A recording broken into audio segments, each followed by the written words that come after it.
ला इलाहा इल्लल्लाह वर्दा क़दाई। अस्सलामु अलैकुम वरहमतुल्लाहि वबरकातुहू। कैसे हैं आप सब? उम्मीद है आप सब खैर आफियत से होंगे। अल्लाह पाक आप सबको अपने हिफ्ज़ व अमान में रखे। आज मैं CS 202 के सॉल्व करंट पेपर्स और फाइनल टर्म की प्रिपरेशन का जो है पार्ट 3 लेकर आई हूँ। मैंने पार्ट 1 और पार्ट 2 जो है ऑलरेडी अपलोड कर लिया है। अगर आपने नहीं देखा तो पहले वो लाजमी देख लें ताकि आपकी मुकम्मल प्रिपरेशन हो जाए। और मैं उम्मीद करती हूँ कि इस वीडियो से आपको बहुत हेल्प मिलने वाली है। चलें बिना टाइम वेस्ट किए हम चलते हैं अपनी टॉपिक की तरफ। तो हमने पार्ट 2 में जो है ये क्वेश्चन देख लिया था, व्हाट इज़ लोकल स्टोरेज। इसका हमने देख लिया था कि लोकल स्टोरेज क्या होता है, तो ये हमने ऑलरेडी एक्सप्लेन कर लिया है। तो आज हम जो है ना क्वेश्चन नंबर 7 से स्टार्ट करने जा रहे हैं। Right do while loop sentence. हमने क्या राइट करना है? डू वाइल लूप सेंटेंस को राइट करना है। तो हमारे पास क्या दिया हुआ है? डू दिया हुआ है, उसके बाद हमारे पास है पेरेंथेसिस, उसके बाद हमारे पास दिया हुआ है डू के बाद हमारे पास है ब्रेस, फिर उसके बाद हमारे पास है code block to be execute. ये हमारे पास एक कमेंट लिखा हुआ है, सही है, डू का कमेंट है। फिर उसके बाद हमारे पास क्या है? ब्रेस को क्लोज किया है, फिर हमारे पास क्या है? वाइल, फिर कंडीशन है, पेरेंथेसिस के अंदर हमारे पास क्या है? कंडीशन है, ठीक है। उसके बाद हमारे पास है क्वेश्चन नंबर 8। ये वाला आपको समझ आ गया होगा, बहुत ईजी है, बहुत छोटा सा है, सही है। डू में हमारे पास क्या है? डू लिखेंगे हम, फिर उसके बाद हम ब्रेस लगाएंगे, ठीक है। उसके बाद हमने क्या करना है? उसके बाद हमने जो है ना इसका जो है ये कमेंट लिखना ज़रूरी नहीं होता, लेकिन यहाँ लिखा हुआ है तो आप लोग लिख लें, इजी है। Code block to be execute, क्योंकि इससे जो है ना कोड ब्लॉक एग्जीक्यूट होता है डू से। फिर उसके बाद वाइल है, वाइल में हमारे पास कंडीशन आ जाती है। उसके बाद हमारे पास explain working of the following. हमने क्या करना है? हमारे पास एक वर्किंग दी हुई है, उसको हमने एक्सप्लेन करना है, ठीक है। हमारे पास वर्किंग क्या दी है वो हम देख लेते हैं। हमारे पास दिया हुआ है डॉलर, फिर डॉक्यूमेंट डॉट, फिर हमारे पास है फंक्शन, फिर उसके बाद हमारे पास है पेरेंथेसिस फंक्शन पेरेंथेसिस, फिर हमारे पास है यहाँ पे हमारे पास ब्रेस आ गया है, सही है। फिर हमारे पास नीचे क्या दिया हुआ है? सॉरी पर चला गया। फिर हमारे पास है डॉलर का साइन है, फिर हमारे पास बटन दिया हुआ है डॉट क्लिक फंक्शन, फिर हमारे पास क्या है? फिर हमारे पास इन्होंने दिया हुआ है पेरेंथेसिस दिया हुआ है, ब्रेस दिया हुआ है, फिर उसके बाद हमारे पास डॉलर का साइन, फिर पी, फिर डॉट हाइड, फिर हमारे पास पेरेंथेसिस है, फिर हमारे पास इस तरह जो है ना इसको क्लोज किया हुआ है, ठीक है। तो हमने जो है ना ये हमारे पास कोड गिवन होगा, हम लोगों ने सिर्फ जो है ना इसको एक्सप्लेन करना है। जो हमारे पास यहाँ पर वर्किंग दी हुई है ना उसको हमने एक्सप्लेन करना है। तो उसको हम एक्सप्लेन कैसे करेंगे? हमने बताना है when a user click on a button. जब हमारे पास यूज़र जो है वो क्लिक करता है button, all elements will be hidden. सारे एलिमेंट्स जो क्या हो जाते हैं? हाइडन हो जाते हैं, छुप जाते हैं, ठीक है। सारे एलिमेंट्स जो है ना वो हाइड हो जाते हैं। तो इसमें बस सिर्फ यही है जो हमारे पास वर्किंग दी है। इसको अगर हम एक्सप्लेन करेंगे तो हम इस तरह करेंगे, क्योंकि यहाँ पर देखें, आप देख लें इसमें डॉक्यूमेंट्स आ गए, सही है। हमारे पास डॉक्यूमेंट्स यहाँ पड़े हुए हैं। फिर हमने क्या करना है? बटन जो है ना वो उसको क्लिक करना है, फिर हमारे पास ये जो है ना यहाँ पर हाइड आ गया। तो आप इससे समझ जाएं कि जब यूज़र जो है बटन क्लिक करेगा तो सारे जो एलिमेंट्स होंगे वो हाइड हो जाएंगे, ठीक है। बस इतना ही है। इसमें एक ही लाइन का है, 1-2 लाइन का है, आप लोग याद करना है, ठीक है। हमारे पास जो है ना ये कोड जो दिया हुआ है, ये कोड जो दिया हुआ है इसको जो है ना हमने उसका आउटपुट निकालना है, ठीक है। इसका आउटपुट कैसे निकालेंगे? हमारे पास फॉर लूप दिया हुआ है, ठीक है, फॉर दिया हुआ है। फॉर लूप हमारे पास दिया, तो int i is equal to 11। हमारे पास आई जो है ना वो 11 है, आई को 11 असाइन किया है। फिर आई जो है वो हमारे पास ग्रेटर देन 20 है, तो हमारे पास क्या आएगा? आई प्लस इज इक्वल टू 2। तो हमने क्या करना है? 2 को प्लस करना है। सबसे पहले जो हमारे पास 11 लिखा हुआ है ना वही हमारे पास आउटपुट में 11 आ जाएगा, ठीक है। फिर हमारे पास क्या है? 11 के बाद हमने ना 2 प्लस करना है, क्योंकि यहाँ पे प्लस का साइन है। तो 11 के साथ जब हम 2 प्लस करेंगे तो हमारे पास क्या आ जाएगा? 13 आ जाएगा। फिर 2 प्लस करेंगे तो 15 आ जाएगा। फिर 15 के साथ 2 प्लस करेंगे तो 17 आ जाएगा। 17 के साथ 2 प्लस करेंगे तो हमारे पास 19 आ जाएगा। तो हमने 20 से बड़े नंबर नहीं लेने हैं, 20 तक लेने हैं। तो हमारे पास अब 20 तो नहीं लिख सकते, क्योंकि 19 के साथ जब हम 2 को और प्लस करेंगे तो हमारे पास 21 आ जाएगा।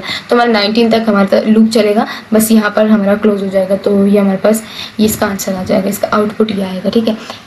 इसी तरह ये जो है ना इस तरह भी आ सकता है, लेकिन यहाँ पे आप लोगों ने सिर्फ ये देखना है कि यहाँ अगर माइनस हुआ तो उसमें 2 को माइनस करना है, सही। अगर प्लस हुआ तो आपने प्लस करना है, अगर माइनस हुआ तो आपने माइनस करना है। जैसे यहाँ पे हमारे पास प्लस दिया हुआ है तो हमने जो है ना 2 के साथ 11 के साथ हमने 2 नंबर प्लस किए हैं। तो यहाँ हमारे पास 12 के साथ जो है ना -2 दिया हुआ है, तो हमने जो है ना माइनस करना है, 12 से माइनस करना है हमने नंबर। तो हमारे पास पहले तो वही नंबर आएगा जैसे हमारे पास उसमें आया था, 11 में आया था पहले वाले में, तो उसमें हमने 11 पहले लिख लिया था। इस तरह हमने जो ना यहाँ पे हमारे पास 12 दिया हुआ है तो हमने पहले 12 लिख लिया, सही है। अब हमने क्या करना है? हमारे पास यहाँ पे 2 है तो हम क्या करेंगे?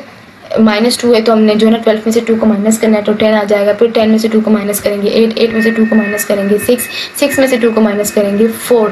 तो यहाँ पे हमारे पास दिया इफ़ i = 3 ब्रेक। जब 3 तक आ जाए तो हमने ब्रेक करना है, तो ये 4 आ गया। अब 4 में से अगर 2 माइनस करेंगे तो फिर 2 हो जाएगा, इसलिए हम लोग जो है ना 4 पर ब्रेक कर लेंगे। ठीक है, ये भी इसका भी आंसर आपको समझ आ गया होगा। उसके बाद हमारे पास है main advantage of name space XML। इसके जो है मेन एडवांटेजेस बताने हैं, फ़ायदे बताने हैं किसके, name of advantages of name space XML।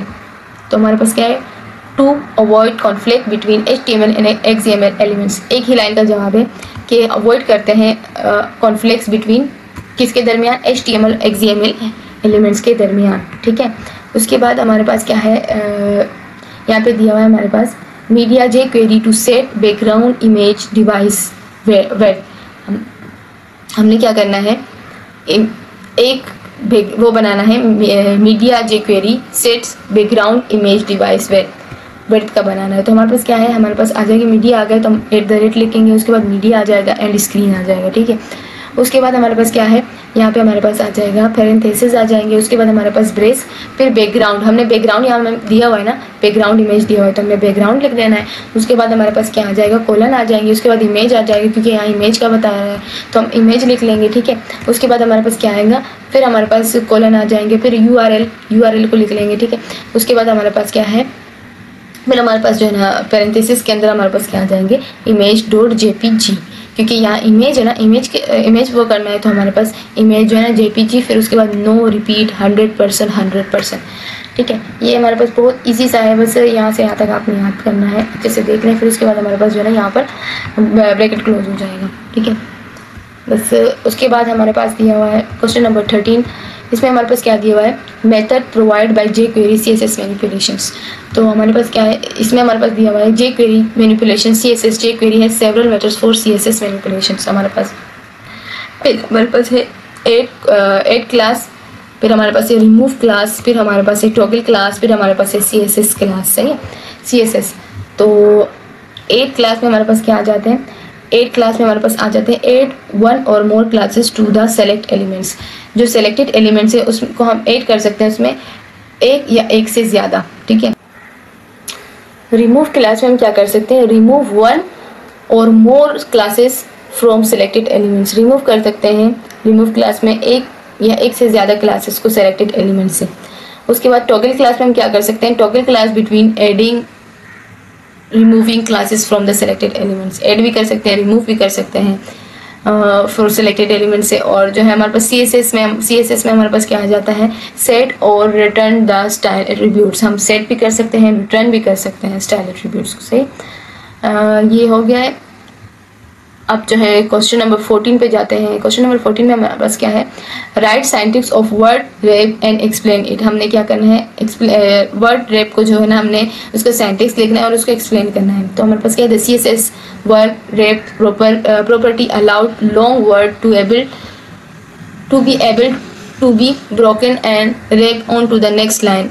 फिर हमारे पास क्या है, P है, इसका सिंटैक्स लिखेंगे P है। तो हमारे पास उसके बाद क्या है, यहाँ पे हमारे पास ब्रेस है, फिर हमारे पास क्या है, ब्रेस यहाँ से यहाँ ओपन हुआ है और यहाँ क्लोज हो गया है। फिर हमने जो ना यहाँ पे हमसे क्या पूछ रहे हैं, वर्ड रैप पूछ रहे हैं, तो हमने वो वर्ड रैप को इधर लिख लेना है। फिर उसके बाद हमने इसको ब्रेक करना है तो ब्रेक रैप लिख लेंगे। ठीक है, इसका सेंटेंस यहाँ तक है। ठीक है, यहाँ से यहाँ तक इसको अच्छी तरह देख लें और जो है ना इसको एक्सप्लेन किया। एक्सप्लेनेशन में क्या है, हमारे पास CSS वर्ड प्रॉपर्टी अलाउ करती है लॉन्ग वर्ड जो हमारे पास क्या होता है, to be able to broken, जो हमारे पास ब्रोकन होने के काबिल होता है, and wrap on to the next line, और दूसरी लाइन में रैप हो जाता है। ठीक है, उसके बाद हमारे पास क्वेश्चन नंबर 14 हो गया है।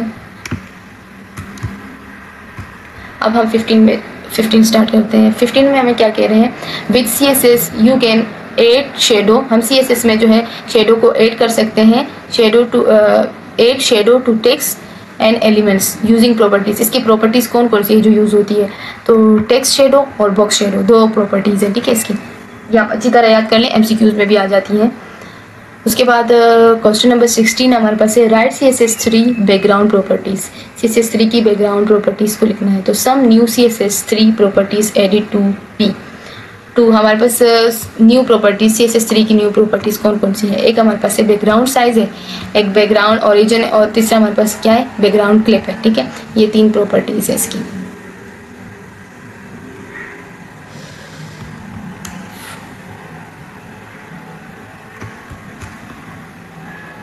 अच्छा, उसके बाद हमारे पास है, ये बहुत नीचे जा रहा है, 1 मिनट।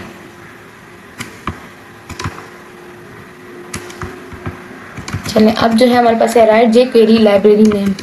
हमने जो है ना jQuery लाइब्रेरी के नेम जो है वो राइट करने हैं। तो हमारे पास क्या है, the jQuery library contents the following features. हमारे पास क्या होता है, नंबर 1 हमारे पास है HTML DOM मैनिपुलेशन, पहले हमारे पास ये है, और दूसरा हमारे पास क्या है, CSS मैनिपुलेशन, तीसरा हमारे पास है HTML इवेंट मेथड्स, और 4 हमारे पास है इफेक्ट्स एंड एनिमेशंस। ये हमारे पास इसके 4 jQuery लाइब्रेरी नेम्स हैं। ठीक है, ये अच्छी तरह देख लें। उसके बाद हमारे पास दिया हुआ है in list any 3 JSON point not similar with XML। हमने जो है ना इन लिस्ट करने हैं, यानी लिस्ट में हमारे पास 3 तरह के JSON पॉइंट्स जो है वो लिखने हैं जो नॉट सिमिलर हो XML के, सिमिलर ना हो। ठीक है, XML के सिमिलर ना हो। तो ये हमारे पास कौन कौन से हैं, पहले हमारे पास है JSON doesn't use end text। Jason's में जो है ना हम यूज़ नहीं कर सकते हैं एंड टेक्स्ट को। दूसरा हमारे पास क्या है, जेसन इज़ शॉर्टर, जेसन हमारे पास क्या है, शॉर्टर है। उस तीसरा हमारे पास क्या है, JSON is quicker to read and write. हम इसको जल्दी रीड कर सकते हैं, राइट कर सकते हैं। ठीक है, क्विकर ही है। उसके बाद हमारे पास क्या है, जेसन कैन यूज़ एरे, और इसमें जो है जेसन में हम यूज़ कर सकते हैं एरे को। अब क्वेश्चन नंबर 19 में हमें क्या कह रहे हैं, write jQuery slides name. jQuery slide name बताने हैं, लिखने हैं। सही है, there are following jQuery slides method. पहले हमारे पास क्या है, स्लाइड डाउन, दूसरा हमारे पास क्या है, स्लाइड अप, और तीसरा हमारे पास क्या है, स्लाइड टॉगल। ये हमारे पास 3 होते हैं कौन से, jQuery स्लाइड नेम। ठीक है, पहले हमारे पास क्या होता है, आप दोबारा देख लें, स्लाइड डाउन, सेकंड हमारे पास होता है स्लाइड अप, और थर्ड हमारे पास होता है स्लाइड टॉगल। ये 3 आप अच्छी तरह याद कर लें, ये मेरे भी पेपर में आया था। उसके बाद हमारे पास है code to set image width, हमारे पास 100 है, 100% and height to auto is responsive web design. हमने क्या करना है, 100 विड्थ लेना है, और जो है हाइट जो है हमारे पास ऑटो में चलेगी। ठीक है, रिस्पॉन्सिव वेब डिज़ाइन। तो हमारे पास क्या है, image screen is equal to image dot JPG alt, हमारे पास डिस्क्रिप्शन ऑफ द इमेज आ जाएगा। उसके बाद वेथ हमारे पास 100% आ जाएगा, और हाइट हमारे पास ऑटो हो जाएगी। ठीक है, ऑटो यहाँ पर लिखा हुआ है, तो हमने हाइट को ऑटो लेना है, एक ही लाइन का है। ठीक है, उसके बाद हमारे पास है पर्पस ऑफ CSS सेलेक्टर्स। हमारे पास पर्पस, हमने पर्पस बताना है CSS सेलेक्टर्स का। तो हमारे पास क्या है, डॉलर दिस हाइट। तो ये हमारे पास इसका जो है क्या पर्पस होता है, हाइड द करंट एलिमेंट्स को हाइड कर देता है। तो हमारे पास दूसरा क्या है, $p डॉट हाइड। इसमें हमने क्या करना है, p जब हमारे पास आ जाएगा तो हमने हाइड ऑल एलिमेंट्स को करना है। ठीक है, इस तरह मेरे पास MCQs आए थे, और या फिर आप लोग के पास इस तरह भी आ सकते हैं। कुछ स्टूडेंट्स के पास इस तरह आता है कि उनको जो है ना एक टेबल दिया होता है, और ये जो है ये जो होते हैं ना पर्पस, ये इनको आगे पीछे दिए होते हैं, उनको करेक्ट लिखने होते हैं कि कौन से वाले के साथ सामने कौन सा वाला आएगा। ठीक है, तो तीसरा हमारे पास क्या है, $test.hide। इसमें हमारे पास क्या है, hide all elements with class test. उसके बाद क्या है, $टेस्ट.hide, हमारे पास क्या है, hide the elements with ID test. उसके बाद difference between SVG and canvas. तो हमने जो है ना इसकी डिफरेंस बताने के SVG और कैनवास। हाँ, तो ये भी मेरे पास आया था, ये इस तरह का क्वेश्चन था मेरे पास कि इसमें जो है ना इन्होंने पॉइंट्स लिखे हुए थे। ठीक है, और नीचे एक टेबल बनाया होता है जिसमें हमारे पास लिखा होता है कैनवा और SVG। तो हमने जो है ना उस पॉइंट्स को, मेरे पास 6 पॉइंट्स आए हुए थे, तो उस पॉइंट्स को जो है ना मैंने वहाँ से उठा के लिखना है, कैनवा के जो है ना कैनवा में पुट करने थे, और SVG के मैंने SVG में पुट करने थे। तो ये जो है आप अच्छी तरह देख लें, आपको इस तरह सवाल भी आ सकते हैं, और उस तरह भी जैसे मुझे आया था टेबल, उस तरह भी आपको आ सकता है। तो रिजोल्यूशन डिपेंडेंट, इसमें रिजोल्यूशन डिपेंड होता है, और रिजोल्यूशन इंडिपेंडेंट SVG में रिजोल्यूशन इंडिपेंडेंट होता है। और कैनवा में क्या होता है, no support for event handlers, support नहीं होता है इवेंट हैंडलर्स का। और इसमें हमारे पास क्या होता है, सपोर्ट फॉर इवेंट हैंडलर्स, इसमें सपोर्ट होता है इवेंट हैंडलर्स का। उसके बाद क्या है, पुअर टेक्स्ट रेडिटरिंग कैपेसिटीज़, इसमें पुअर टेक्स्ट रेडिटरिंग से कैपेसिटी होती है, और इसमें क्या होता है, best suited for application with rendering area, Google map, ठीक है। और इसमें हमारे पास क्या होता है, you can save the resulting image as .png और JPG। इसको हम सेव कर सकते हैं, जो हमारे पास इमेज दी होती है उसको हम सेव कर सकते हैं। सेव द रिजल्ट्स कौन कौन से .png और JPG, इससे हम लोग जो है ना इसको सेव कर सकते हैं। और इसमें हमारे पास क्या होता है, SVG में हमारे पास क्या होता है, slow rendering if complex anything that use the DOM a lot will be slow. तो ये जो है ना स्लो होता है, डोम अलोड स्लो होता है, ठीक है। उसके बाद हमारे पास है well suited for graphic intensive games. ये जो है ना सूट करता है ग्राफिक इंटेंसिव गेम्स में। और ये हमारे पास क्या है, note suited for game application, ये सूट नहीं करता गेम एप्लीकेशन में। तो इसके जो है ना SVG के आप लोगों ने देख लिया, कैनवास के आपने देख लिया। तो मुझे एक दूसरी बात याद आ गई, मैंने वो भी बता दूँ आप लोग जो है ना, आपको इस तरह भी आ सकता है, ये जो कैनवा के जो पॉइंट्स है ना वो इस साइड दे देंगे और SVG की इस साइड दे देंगे, तो आप कंफ्यूज नहीं हुए, क्योंकि व्यू वाले थोड़े से कंफ्यूज करते हैं। हमारे पास उसके बाद क्या दिया हुआ है,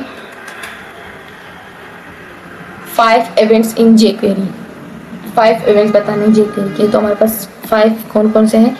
नंबर 1 हमारे पास है डॉक्यूमेंट्स रेडी, नंबर 2 हमारे पास है क्लिक, नंबर 3 हमारे पास है डबल क्लिक, सही है, DBL का मतलब है डबल क्लिक, और 3 हमारे पास है माउस लीव, और 4 हमारे पास 5 हमारे पास है माउस सेंडर।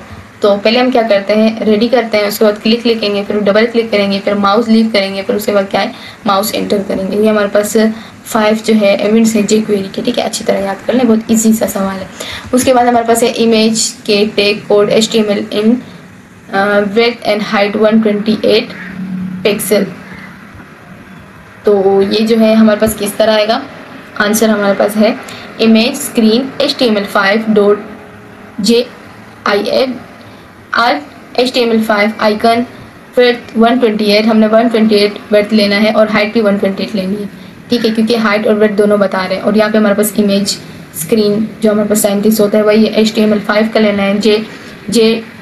GIF जो है आर्ट हमारे पास क्या है HTML5 आइकन, उसके बाद विड्थ हमारे पास 128 और हाइट हमारे पास 128 आ जाएगी। उसके बाद हमने क्या करना है, फंक्शन स्क्वायर, हमारे पास फंक्शन स्क्वायर हमारे पास आ जाएगा A, फिर उसके बाद यहाँ पे हमारे पास आ जाएगा ब्रेस स्क्वायर, स्क्वायर में हमारे पास क्या आएगा A मल्टीप्लाई बाय A, फिर कंसोल करेंगे, कंसोल डॉट लॉग हमारे पास क्या आ जाएगा, जो हमारे पास यहाँ स्क्वायर है ना वो हम इधर लिखेंगे, फिर हमारे पास क्या आएगा, ब्रैकेट जो है वो क्लोज हो जाएगा, फिर हमारे पास स्क्वायर आएगा यहाँ पे और यहाँ 2 आ जाएगा, ठीक है। फिर हमारे पास क्या है, फंक्शन स्क्वायर की स्पेलिंग गलत लिखी हुई है, RE स्क्वायर, ठीक है। उसके बाद हमारे पास फंक्शन आएगा, फंक्शन सम, फिर ABC तीनों होंगे, ठीक है। उसके बाद रिटर्न में हमारे पास क्या आएगा, A + B + C। तो यहाँ पे हमारे पास आ जाएगा 5 आएगा पहले, फिर 10 आएगा, फिर 15 आएगा, ये तीनों सम हो जाएंगे, ठीक है। बस यहाँ तक ही आपका इसका आंसर है। आई होप आपको मेरी वीडियो बहुत अच्छी लगी होगी और आपको इससे बहुत हेल्प मिली होगी। अगर